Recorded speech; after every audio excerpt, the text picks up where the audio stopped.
Halo teman-teman, balik lagi dengan Anime Santuy. Apa kabar kalian semua? Semoga sehat-sehat saja. Goblin Slayer adalah anime yang diadaptasi dari light novel yang bergenre action, adventure, dan juga fantasi yang rilis pada fall 2018. Ada goblin berarti ada Raja Iblis. Ada Raja Iblis berarti ada pahlawan. Namun cerita anime ini berbeda dengan anime yang biasanya karena tidak berfokus pada pahlawan yang bertujuan untuk mengalahkan Raja Iblis, melainkan seorang petualang yang hanya terobsesi untuk membunuh goblin. Sebelum masuk ke topik utamanya, jika kalian suka dengan video ini, silahkan klik tombol subscribe dan tombol loncengnya agar tidak ketinggalan update seputar cerita anime-anime seru lainnya. Dan inilah alur cerita Goblin Slayer versi anime santuy. Selamat mendengarkan. Goblin dikenal sebagai monster yang paling lemah, menyebabkan ancaman mereka sering kali diabaikan. Mereka licik, ganas, dan suka menyerang pedesaan untuk menculik para wanita agar bisa berkembang biak. Mereka juga memiliki jumlah yang banyak karena reproduksi mereka yang cepat.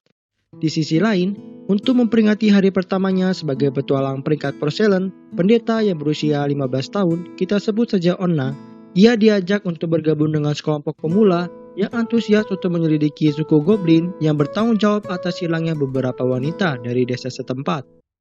Dengan kurangnya persiapan dan pengalaman, mereka memasuki gua yang dicurigai sebagai tempat markas suku goblin tersebut. Karena terlalu meremehkan goblin, ironisnya mereka harus menghadapi kematian yang tak terelakkan. Ada yang diperkosa dan ditangkap dari sergapan para goblin, sehingga menyisakan Onna yang pasrah menerima nasibnya karena tidak bisa melarikan diri. Di bawah keputusasaan itu, tiba-tiba muncul petualang peringkat silver yang dikenal sebagai Goblin Slayer datang menyelamatkannya. Kita panggil saja Slayer. Dengan bantuan Onna, Slayer mampu dengan mudah membunuh para goblin yang tersisa, termasuk Hobgoblin dan pemimpin mereka, Dukun Goblin. Lalu mereka menemukan bayi goblin yang Slayer bunuh tanpa ampun untuk mencegah ancaman di masa yang akan datang.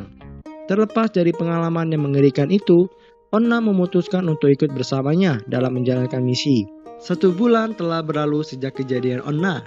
Setiap pagi, Slayer selalu mencari bekas jejak kaki di sekitaran rumahnya dan memperbaiki pagar apabila ada yang rusak atau kendor, karena goblin aktif saat malam hari. Dan mereka mempunyai kebiasaan yaitu sebelum menyerang, mereka akan mengintai terlebih dahulu. Di sana, Slayer tinggal bersama teman masa kecilnya dan pamannya. Temannya kita sebut saja Musume. Setelah memastikan aman, Slayer pergi bersama Musume ke kota untuk menjual hasil pertanian pamannya. Kemudian, Slayer pergi ke guild untuk mendapatkan misi. Di sana, ia diperlakukan oleh petualang lainnya sebagai orang buangan karena baju besinya yang berkualitas rendah dan hanya mengambil misi yang berhubungan dengan goblin, meskipun peringkatnya tinggi. Namun demikian, staf guild mengapresiasi hal tersebut karena sebagian besar petualang tidak mengambil misi itu karena bayarannya yang rendah, dan yang sering mengambilnya hanyalah pemula yang tidak berpengalaman. Slayer bercerita ketika ia masih kecil, desanya diserang oleh goblin yang hampir membunuh seluruh penduduknya, termasuk orang tua Musume. Lalu Slayer menyaksikan kakaknya diperkosa dan dibunuh oleh goblin, sehingga membuatnya sangat terobsesi dengan goblin. Kemudian, Slayer dan Onna mengambil misi untuk menyerang benteng tua yang telah dikuasai oleh para goblin. Mereka membakar dan mencegah para goblin melarikan diri dengan strategi dan kekompakan yang mereka lakukan. Para goblin dapat dengan mudah dibasmi tanpa tersisa. Tanpa disadari, Goblin Slayer dikenal banyak orang di berbagai daerah, dan ada lagu tentangnya. Suatu hari, datanglah para petualang peringkat silver dengan kombinasi yang langka, yaitu Elf, Dwarf, dan Lizard yang mencari petualang bernama Orc-Block dan pemotong janggut. Sebenarnya yang mereka maksud adalah Goblin Slayer dalam bahasa mereka sendiri. Tidak lama dari itu, Slayer datang setelah selesai dari misinya, kemudian berdiskusi bersama mereka. Elf menjelaskan kepada Slayer bahwa ras mereka beraliansi dengan kerajaan manusia untuk bertarung melawan Raja Iblis yang telah bangkit dan ingin memperkerjakannya untuk suatu hal. Slayer menolak pada awalnya karena iblis bukan urusannya, sampai Lizard menyebutkan reruntuhan besar di negeri Elf yang telah dikuasai oleh goblin. Para petinggi Elf tidak bisa mengirim pasukan militer ke sana karena takut membuat curiga kerajaan manusia. Dan mereka bertiga adalah petualang yang disewa sukunya masing-masing untuk menyelesaikan masalah tersebut. Namun mereka membutuhkan bantuan manusia sehingga mereka meminta Slayer. Onna pun ikut bergabung, dan Slayer bergegas untuk pergi ke lokasi. Keesokan paginya, mereka melancarkan serangan ke markas Goblin.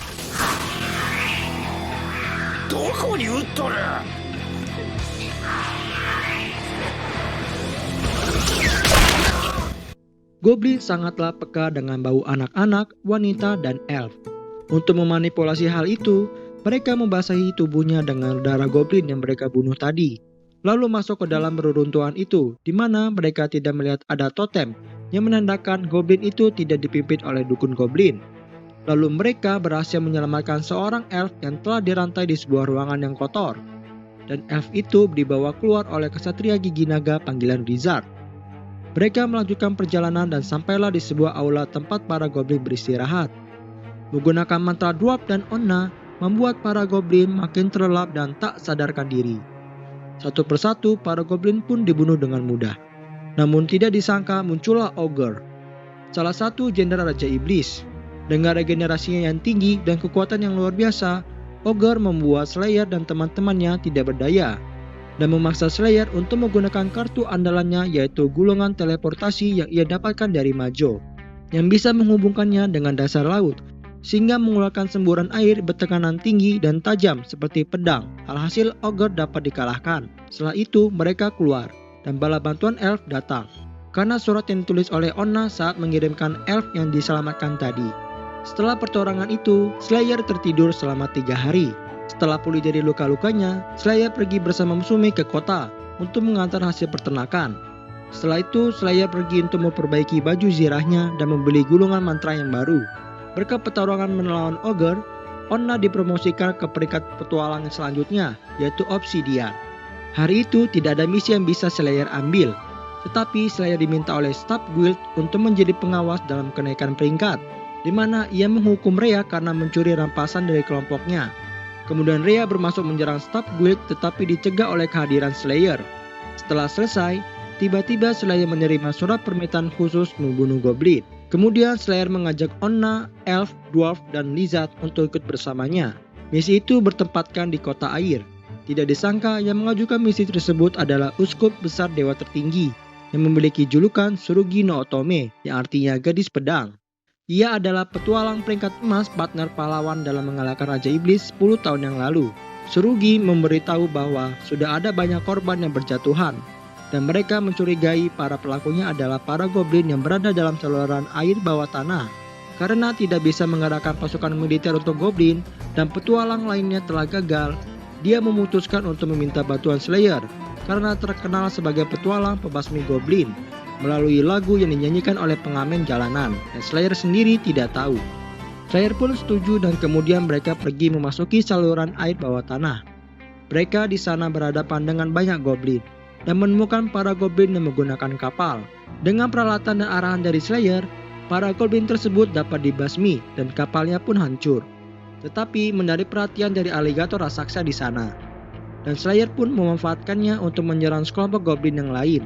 Setelah itu, mereka kembali ke permukaan, dan Slayer merasa terganggu pada goblin yang tahu bagaimana menggunakan kapal, namun tidak menyadari ada aligator di sana. Membuatnya menyimpulkan bahwa ada seseorang telah menempatkan goblin di saluran tersebut. Keesokan harinya, mereka kembali ke saluran air untuk menyelidiki tempat para goblin di sana berasal. Untuk menjaga-jaga, Slayer membawa burung kenari untuk mendeteksi gas beracun. Kemudian, mereka masuk lebih dalam ke saluran. Sialnya, mereka terkena perangkat goblin dan terkunci di sebuah ruangan. Tiba-tiba burung kenari berbunyi, dan ternyata para goblin memompa gas beracun masuk ke dalam ruangan melalui lubang yang ada di sana. Namun hal itu dapat teratasi oleh mereka dengan menutupi lubang tersebut sehingga mencegah masuknya gas. Para goblin pun menyerang dengan dipimpin oleh Goblin Champion. Karena terkena pukulan yang kuat dari Champion, Slayer pun tidak sadarkan diri, dan Champion menyerang Onna ketika para goblin membajiri elf dan yang lain. Karena mendengar suara teriakan Onna, Slayer mendapatkan kembali kesadarannya. Lalu Slayer menyerang Champion dari belakang dan memberikan luka serius pada mata kanannya.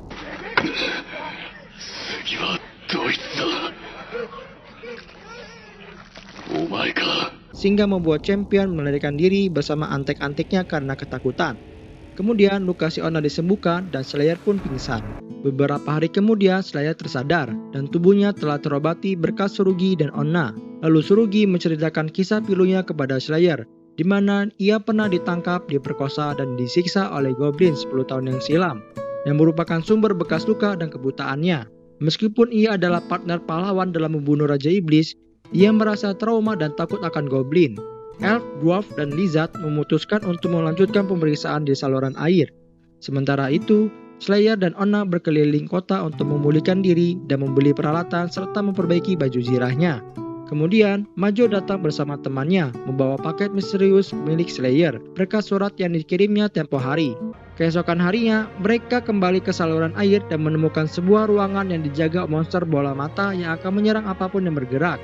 Slayer pun menggunakan paket itu yang ternyata berisikan tepung berkualitas tinggi dan menyebarkannya di sekitar ruangan untuk menciptakan ledakan. Monster bola mata itu pun terbunuh. Di ruangan tersebut ada cermin yang sangat besar yang bisa menghubungkan tempat itu dengan rumahnya para goblin, yang memungkinkan goblin untuk masuk. Lalu terdengarlah suara yang sangat keras, dan ternyata itu adalah para goblin bersama Champion datang menyerbu Slayer dan teman-temannya. Di saat Lizard fokus untuk melepaskan cermin besar itu dari dinding, Slayer dan yang lain bertahan dari serangan para goblin. Kemudian, Slayer memancing Champion itu ke tengah-tengah ruangan dan merubuhkan lantai atas ruangan tersebut, karena mereka tahu kalau ruangan itu jauh dari kota, sehingga tidak akan membahayakan penduduk. Slayer dan teman-teman berhasil selamat karena berlindung di bawah cermin besar yang telah dilepas oleh Lizard, dan reruntuhannya pun terserap oleh cermin itu. Agar tidak terjadi hal yang tidak diinginkan, Slayer menenggelamkan cermin besar itu ke dalam saluran air. Lalu Slayer datang melapor ke Tsurugi dan menanyakan hal yang janggal terkait aligator dan cermin besar itu. Tsurugi mengakui bahwa aligator adalah penjaga saluran air, sementara cermin besar adalah ulah dari kaki tangan Raja Iblis yang sudah dimusnahkan oleh pahlawan pada zaman dulu. Walaupun sudah mengetahui hal tersebut, Tsurugi tidak melakukan apa-apa soal goblin, karena ingin orang lain memahami kekejaman dari goblin. Traumanya akan goblin membuat Tsurugi ketakutan dan sering mengalami mimpi buruk. Untuk membuatnya tenang, Slayer berkata,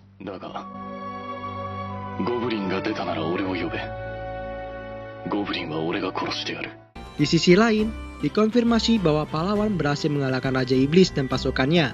Lalu ia menjadi orang ke-10 yang pernah mencapai petualang peringkat platinum. Perayaan pun diadakan di seluruh negeri. Sementara itu, Slayer melanjutkan rutinitasnya sehari-hari dan pergi ke kota bersama Musume. Setelah itu, Slayer pergi untuk memperbaiki baju zirahnya. Lalu, di sana ia melihat petualang perteran melatih petualang pemula. Kemudian ia bertemu dengan teman-temannya dan mengundang Slayer untuk makan bersama. Musume dan staf guild juga bergabung. Selama makan, staf guild memberitahu bahwa ada program baru untuk pensiunan petualang melatih petualang pemula, sehingga petualang pensiun masih bisa tetap bekerja, dan petualang pemula memiliki kesempatan lebih tinggi untuk bertahan hidup. Keesokan harinya, Slayer melakukan rutinitasnya dan membaca surat dari Tsurugi bahwa ia berterima kasih atas bantuannya dan ia sudah tidak lagi bermimpi buruk soal goblin. Keesokan paginya, Slayer melakukan patroli hariannya di sekitar pertanian. Lalu ia menemukan banyak jejak kaki goblin di sana dan menyimpulkan bahwa akan ada penyerangan besar-besaran lebih dari 100 goblin yang akan dipimpin oleh Raja Goblin. Slayer memperingatkan Musume untuk lari karena ia tidak bisa melawan banyak goblin di tempat terbuka. Tetapi Musume menolak untuk meninggalkan rumahnya. Lalu Slayer pergi ke guild untuk meminta bantuan para petualang lainnya dan memberitahu bahwa akan ada penyerangan segerombolan goblin di pertanian yang dipimpin oleh Raja Goblin. Ia adalah seorang goblin yang sangat cerdas yang berspesialisasi dalam kepemimpinan. Mereka terkejut dan menolak pada awalnya karena tidak ada hadiah untuk membunuh goblin tersebut. Slayer pun menawarkan segala hal yang dimilikinya, seperti peralatan, aset, pengetahuan, dan waktu sebagai hadiah karena membantunya. Merasakan betapa seriusnya Slayer, beberapa petualang bersedia membantu, termasuk teman-temannya dengan hadiah makanan atau minum sesudahnya. Kemudian, staf guild mengumumkan bahwa guild mengeluarkan event, 1 keping emas setiap goblin yang dibunuh, sehingga membuat para petualang lainnya bersemangat untuk bergabung. Lalu Slayer menyusun strategi yang efektif bagi para petualang untuk melawan para goblin. Beberapa gelombang pertama, goblin dapat dengan mudah dikalahkan. Raja Goblin kemudian mengirimkan Hobgoblin dan Champion. Lalu ia mencoba untuk melarikan diri, namun dicegat oleh Slayer. Sementara para petualang membunuh Hobgoblin dan Champion, Slayer bertarung melawan Raja Goblin, tetapi dikalahkan. Di saat Slayer akan dibunuh, Onna datang menyelamatkannya dan melancarkan 2 mantra untuk menjebak Raja Goblin. Raja Goblin berusaha untuk memohon belas kasihan, tetapi Slayer langsung membunuhnya. Setelah semua Goblin terbunuh, para petualang kembali ke guild untuk merayakan kemenangannya.